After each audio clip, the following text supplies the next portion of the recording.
မင်္ဂလာပါရှင်။ငင်းရဲ channel ကနေကြိုဆိုပါရစေ။ဒီနေ့တင်ဆက်ပေးမှာကတော့ဇလန်းတရုပ်ဖော်မိမန်းလေးတောင်ကိုဤထုံးခင်နှင့်ခါဥပါဝင်သောထုံးခင်လူလေကြီးဆိုတဲ့ကားတွဲဇလန်းကိုတင်ဆက်ဖတ်ပြပေးသွားမှာပဲဖြစ်ပါတယ်ရှင်။မပြေးနဲ့မိပြီကိုရင်ထုံးခင်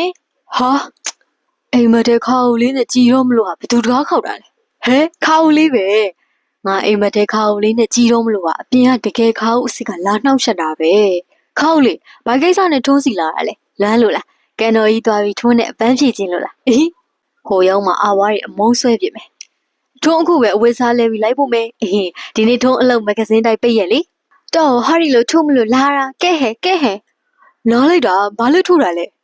ဲမနေ့ကတော်မော်ရဲလိုပိန်ပိန်ပါပါလေးနဲ့ကန်တော်ကြီးမှာချင်းတွေ့ပြီးကဲတယ်မဟုတ်လားဟာငါပြောင်းညင်းမှမဟုတ်ဘူးနေဘလို့လို့ပြောနိုင်တာလဲပြောနိုင်တာပေါ့ညာကကျုပ်အိမ်မက်ထဲတော်နဲ့ကဲတဲ့ကောင်မလေးကပိန်တဲ့အပြင်မျက်နှာဝိုင်းမျက်လုံးပြူးလေးမိခါဦးအိမ်မက်နဲ့ဆင်းလိုက်တာငါလေခုတလောမော်ရဲရဲနေဝိုင်းကငါလောကနဲ့မဂဇင်းမှာသူ့ပုံမျက်နှာဖုံးရှင်အဖြစ်ပါခြင်းလို့မိတ်ဆက်တော့ကိုထုံးပြအောင်လုပ်ပေးမယ်ဒါဆိုမနက်ဖြန်ကန်တော်ကြီးမှာကိုထုံးနဲ့ရဲရိုက်ခွင်းအတွက်ရှုခင်းကောင်းနေရှာကြမယ်ဟိုမှာကိုထုံးတကခံမယ်အဲ့လိုနဲ့ရဲနေဝိုင်းနဲ့ငါကန်တော်ကြီးမှာကဲမိတာအမှန်ပဲဒါပေမဲ့ငါခါဦးကိုခါဦးလေးကလည်းအိမ်မက်တာတကယ်မှမဟုတ်တာဘာတွေတုံးချောင်းနေရလဲထုံးစိတ်မချဘူးလား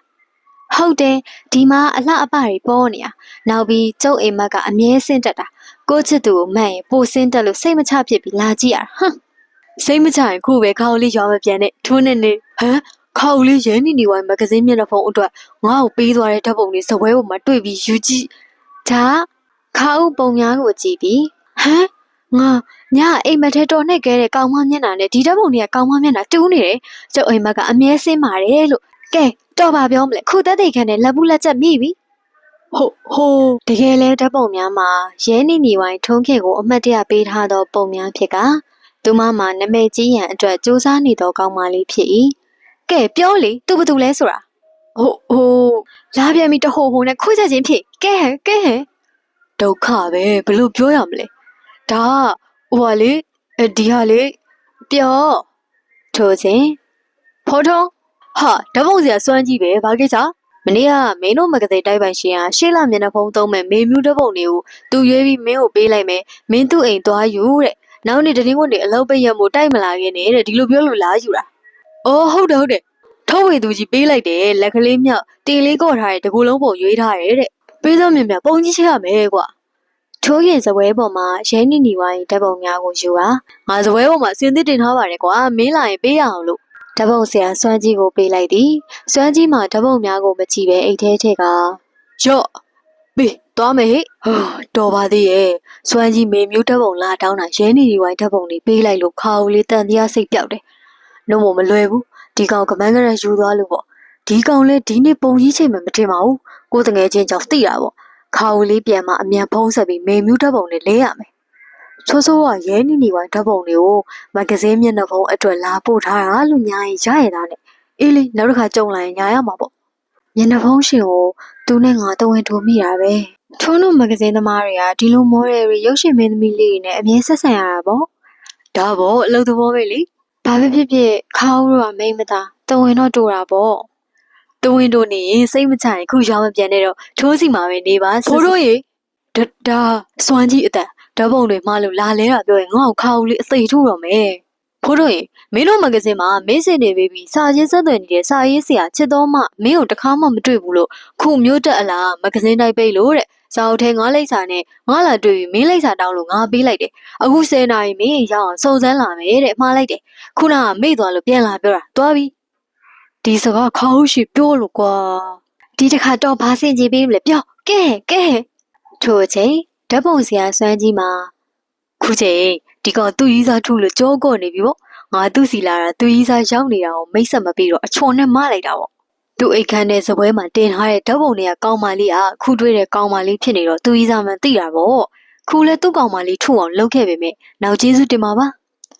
ါထိုစဉ်ထုံးခင်မှာခုရုံးကတော့ဆိုရင်သူမော်ဒယ်လေးတယောက်နဲ့ရှုပ်တာသူရီးစားမသိအောင်ငါဖုံးပြီးပေးရတယ်မျက်နှာမှာမထောက်တက်ကြောက်တော့ကဲစာပေသမားချင်းအလုပ်သဘောရပါဆိုပေမဲ့အခုစာချင်းအဆက်အသွယ်လုပ်တဲ့ချစ်တော်မကိစ္စဘလို့ညာမလဲ ဘာပဲဖြစ်ဖြစ်ကျုပ်ကတော့တော့ချစ်တော်မှတွေ့အောင်10နာရီအထိဒီမှာထိုင်ဆောင်နေမပြန်သေးဘူး အေးဒုက္ခပဲ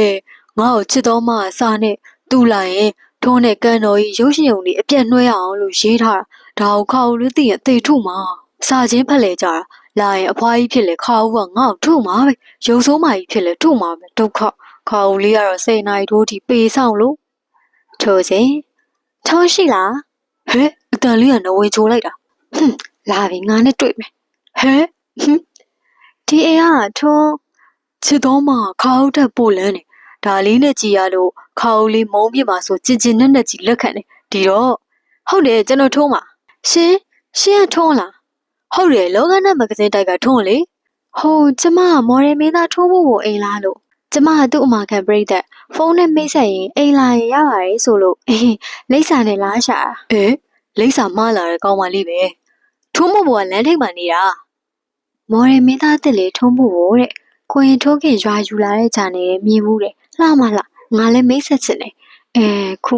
ငါတဝင်ကြောင်ပြီးချစ်တော်မအောင်စောင့်နေတာကိုရင်ထုံးခင်ကိုထုံးဖို့နဲ့မိတ်ဆက်ချင်တယ်ပြောရင်သူ့ပြဿနာငါပြဿနာဖြစ်မှာသူလည်းတဝင်ကြောင်ပါပဲစိတ်ထိတ်မှ ထုံးမဘွားအိမ်နံပါတ်65မှာနေတာ ဟုတ်သားပဲတို့နမနမဲဖြစ်သွားတာဒီအိမ်ကနံပါတ်56ပဲကျေးဇူးပဲထုံးဖို့နဲ့တွေ့ရတော့မယ်သူလည်းတို့ရွာမှာမင်းသားတွေဗီဒီယိုလာရရင်တို့မိတ်ဆက်ပြီးမျိုးတယ်လို့မျိုးလို့ ငါမှချစ်တော်မှလားလို့ ထောင်းရဲ့ ဟာဘာသာကြီးလဲ ဟဲဒါလောကနဲ့မဂဇင်းတိုက်ကမောင်ထုံးခင်လေးရဲ့အိမ်လား ဟို မောင်ထုံးခင်ဆိုတာသူပါပဲရှင်ဟဲခက်ခက်ချောချောကြီးပဲမဂဇင်းထဲမှာသူ့ပုံပါတော့ပိန်ပိန်လေးအပြင်မှာပုံမိုက်တယ်လုံညိုထားကြီးပါလားမောင်ထုံးခင်ကိုတွေ့တော့မောနဲ့မြလာရတဲ့ဟော်ရီချစ်တော့အမောကိုပြေးသွားတာပဲ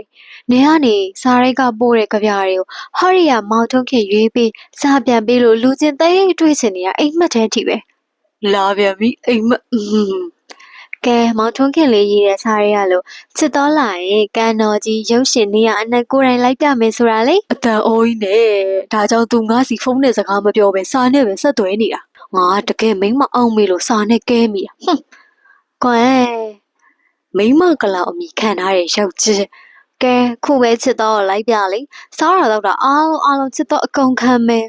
ဟိုဒီကထိုးကြီးသားခါဦးလေးရွာလာလို့သူ့ကိုခုပဲရွာလိုက်ဖို့ပြရအောင်မယ်မနှက်ဖြန်အလုပ်ဖွင့်လို့မဂဇင်းတိုက်လာခဲ့နေရအနှံ့ပြမယ် ရပါတယ်မြို့ထဲတဝိုက်လိုက်ပြလိုက်ပါခါဟုတ်ရွာကိုတယောက်တည်းပြန်ရဲပါတယ်ဟုတ်သားပဲကွယ် ဒါမိခါဦးငါ့ကိုတတ်ကြောက်တော့နေအောင်ပေါ့ချစ်တော်မကြီးပြန်သွားမှသူ့ကိုအာဝါးကြီးအမုန်းဆွဲပြမယ်ခုတော့မဟုတ်သေးဘူးချစ်တော်မရဲ့ तू ကမျိုးရဲတိတ်လဲလဲဝဲသွားတတ်တာမဟုတ်ဘူးတော်ကြတခုဖြစ်သူ့အမေကထုံးကိုအပြစ်ပြောမှာ ဟုတ်တယ်ချစ်တော်လဲမောရှမ်းလာရတာမြို့ရောက်တော့လမ်းမှာကောင်လေးတွေကအကြည့်ရရဲနဲ့ဘယ်ရလဲလိုက်ခဲ့ပါလားနဲ့ကြောက်စရာခါဦးလေးအတွက်ကိုချင်းစားပါတယ်သူ့ကိုလိုက်ပို့ပေးလိုက်ပါချစ်တော်တက္ကစီနဲ့ပြန်မယ်မနှက်ဖြန်မှထိုးနေရအနက်လိုက်ပြနော် ဟုတ် ချစ်တော်မှပြန်သွားတော့ ကိုတို့မဂဇင်းတိုက်တွေမှာနေရစာသမားတွေလာတွေ့ရင်ခုလိုပဲအလွဲတွေရှိတယ်ဟာဟိ တော့ချစ်တော်မအောင်မိန်းကလေးမှတ်ပြီးစအဆက်တွေလုံရင်ဖြစ်တဲ့ဇလန်းမဟုတ်လားခုလူပါပလင်းထီပြီ ဟုတ်ပါဘူးဟာချစ်တော်မခုလိုမျိုးမဲ့သူတို့မျိုးကစာရေးဆရာတွေပြောလို့ကြိုးသိထားပါတယ်ဒါစာပေအလုပ်သဘောအရာလေညောင်မော့ အေးလေတော့အပြောကောင်းတော့ရုံရမှာပေါ့ ငါညာမှန်းသူသိနေတယ်ဟိ ကဲခါဦးပြန်တော့မယ်လိုက်မဖို့နဲ့ သူ့ကိုအာဘွားတွေအမုန်းဆဲဖို့ခေါက်လေးကလည်းညနေမှပြန်လေထုံးကိုမတနာဘူးလား အိုးမကဲနဲ့ခါဦးအသေးထုမှာ ထုတေအောင်ထုသွားရသေးဘူး ထို့စဉ်ကိုဖုန်းခေါ်နေရလေအော်ပကြားခေါ်ပကြားနဲ့ ဟာဖုန်းကလာနေတယ် တော်ပါသေးရဲ့ ဟယ်လိုဘယ်သူပါလဲ ထုံးငယ်ကိုအလုပ်ပိတ်ရဖုံးဆက်နေကြတောင်ငူကဖြုတ်နေပြသွားလေဘာကြောင့်နာလဲထုံးငယ်ရဲ့ခုဖြုတ်နေပြသွားမျိုးရောက်နေပြီထုံးငယ်နဲ့လည်းတွေ့ကြလို့အခု7နာရီလာမယ်ထုံးငယ်အိမ်ကစောင့်နေ အမလီခါဦးရှိကြမှာဖုန်းဝင်လာတယ်ငါ့ကိုခါဦးကြောကောအောင်ထုတော့မှာပဲ လူချင်းခုမှမြင်ရတော့မှမို့ပြောလိုက်တာပြီးရင်ကန်တော်ကြီးလိုက်ဖို့နော် ဟုတ်ခါဦးပြန်มาအတင်းကြီးကြမိတယ်ငါအမဒီဖြူနေပြပါငါဖုန်းနဲ့ e-ski ကလေးလုတ်ပြီးတော့ဓပုံတောင်းတာပေးတယ်လှလိုက်တာမင်းသမီးတွေရှုံးတယ်ငါဝိထုတွေကြပြားတွေကိုကြိုက်လို့ဆိုပြီးဖုန်းဆက်မိတ်ဖွဲ့တဲ့ကောင်းပါလေနေရလူချင်းတွေ့ကျင်နေဆိုလို့သူ့လာရင်မျိုးအနှံ့လဲစားတော့လို့တနေ့ရရမှာချစ်စကားပြောမယ်လို့စိတ်ကူးထားတာ ခုခါကိုလေးရဲ့ရောက်နေတော့ ဘာငိုင်နေရလဲတော်အမျိုးရောက်လို့ချင်းလို့လဲနေပြီပေါ့ကျုပ်ကိုမလဲစားနဲ့နော်ကျုပ်က17နာရီဖြူနီပြဝါလာမှာမို့စောင့်ပြီးသူရှိရှင်နဲ့ကျမရီးစားဖြစ်နေရကတစ္ဆာမရှိလို့အဆက်ဖြတ်လိုက်ပြီဆိုပြီးတော့ကျောင်းကိုအသေးထုလို့ရောက်ပြန်มาထုံးခဲ့ရေ မိခအောင်ရဲ့အဲ့ဒီဖြူနီပြဝါလေးကညီးထက်လာတော့ညီးကပြစ်သွားလဲသူ့နဲ့တွဲပြီးနင့်ကိုတဟဟရီပြမှာပေါ့လွမ်းเสียလား ထိုစဉ်ထုံးခဲ့ရေထုံးခဲ့တို့အိမ်မှာလားရှင် ဟုတ်ပါတယ်ဖြူနီပြဝါများလား ဟုတ်ဝမ်းသာလိုက်တာဖြူနီပြဝါတွေ့ချင်တဲ့စာရေးဆရာခါထုံးကိုတွေ့ရလို့ ငါ့ကိုခါကိုဘလို့ပဲစိတ်ဆိုးသူ့ရှေသူ့ထက်လာတဲ့ဖြူနီပြဝါနဲ့တွဲပြီးမျိုးထဲမှာကဲမှာပဲနှွဲမှာပဲ ကိုနောက်ရေဒီမှာဖြူနီကြိုက်တဲ့စာရေးဆရာခါထုံးကိုတွေ့ပြီးသူ့ဝိထုတို့တွေကောင်းလို့နေကနေမိတ်ဆက်ပြီးလာရတာ ဟုတ်လားအေးငါစာဖတ်ပရိသတ်ဖြူနီပြဝါသူ့ဤစားနဲ့လာတာပဲ ဆရာထုံးသူကကိုနောင်နဲ့အရင်အပတ်ကလက်ထပ်ပြီးခုဒီကိုဟန်နီမွန်သဘောထွက်လာတာပေါ့ တွေ့ရတော့ဝမ်းသာပါတယ် ကိုနောင်ကဖြူနီကိုမျိုးအနဲ့2ယောက်တည်းနှွှဲချင်တယ်ဆိုလို့ဆရာအောင်မခေါ်တော့ဘူးနော် ရပါတယ်ဖြူနီဆရာမိတ်ဆက်ပေးအောင်မယ်ဒါဆရာငယ်ကြီးစားခါဦးတဲ့ ဟုတ်လားဒါဆိုဖြူနီတို့သွားပြီဆရာ ဟုတ် ကဲကဖိုးလေကြီးအစဖြူနီထုံးငယ်ရည်နဲ့စပြီးအကြောင်းပြပြီး EC ကလေးလို့ဟိုကအတွေးနဲ့လာတော့အသေးကွဲပြီပေါ့ အမှန်နေပေါ့ဒါပေမဲ့ညာရမှာပဲကိုတို့ကစာပေစိမ့်နဲ့ရိုးရိုးသားသားဖြူနီရီထိုးငယ်ရည်နဲ့စာချင်းဖလှယ်ကြတာပါ ထိုစဉ်ခါဦးသူ့ဖုန်းထဲမှာနိုင်ကိုကြည့်ကဟဲ12နာရီထိုးတော့မယ်ဈေးဝယ်ပြီးရွာပြန်ရမယ်ခုသွားမှဈေးကမိမှာကဲပါစာပေသမားတွေခင်မင်မှုနဲ့မိတ်ဆက်သွားလာတာခါဦးခွင့်လွှတ်ရမှာပေါ့စာပေသမားကိုချစ်မိရပဲမိန်းကလေးနာမည်တွေဖြစ်နေလို့ဥတိုတာပါ ဟိ ထိုအချိန် ဖိုးတို့ရေဟာစွမ်းရင်ဒီကောင်ဘာကိစ္စနဲ့လာရဲမသိဘူးဘာလဲကွာဟာရုတ်တရက်ကြာနေကစောင်းပါပေနိုင်ရှင်စူးမှာကောင်းကောင်းလက်ဖက်ရည်ဆိုင်မှာမင်းချင်းထားတာစောင့်နေပါတယ်ပြောလို့ဟေးငါလာပြောရတာခွေးကောင်ရတောင်ငါခေါင်လေးရှိပြောလို့ဟိုကိုရင်ထုတ်ခင်ရဲ့ကိုးစာသမားစူးမောင်ကလက်ဖက်ရည်တိုက်ဖို့စောင့်နေတာသွားပေါ့အရက်သားဖို့ခေါ်တာမှမဟုတ်တာ အေး ခါဦးလေကူဈေးဝယ်ပြီးရွာပြန်မို့ရွာဈေးကအမိသွားတော့မယ်ရွာကိုလာခဲ့အောင်သွားပြီကိုရင်ထုံးခင် ငါမင်းကိုခါဦးရှိကြောက်တွန်းတာ तू ဟာစူးမောင်ကိုငါကုသိုလ်နဲ့ငါစူးမောင်နဲ့တွေ့ဖို့ခါဦးကခွင့်ပြုတာဟေး တကယ်တော့စူးမောင်မှာအမျိုးသမီးကလောင်ရှင်ဖြစ်ခါထုံးခင်နဲ့ချိန်ပြီးလက်ဖက်ရည်ဆိုင်ထိုင်တတ်တော့ရီးစားလိုအတွဲဖြစ်သည် ကိုရှင်းမယ် စူးမလည်းပတ်စံမပါလာပါဘူးထိုအချိန်မင်းသားက12နာရီဒီဇိုင်းစောင့်နေမေးဆိုလို့ရွာအမောတကောလာရတာမင်းသားပတ်စံမရှင်နဲ့ခါအောင်ရှင်မယ် စားပါစူးရဲ့ ဟာ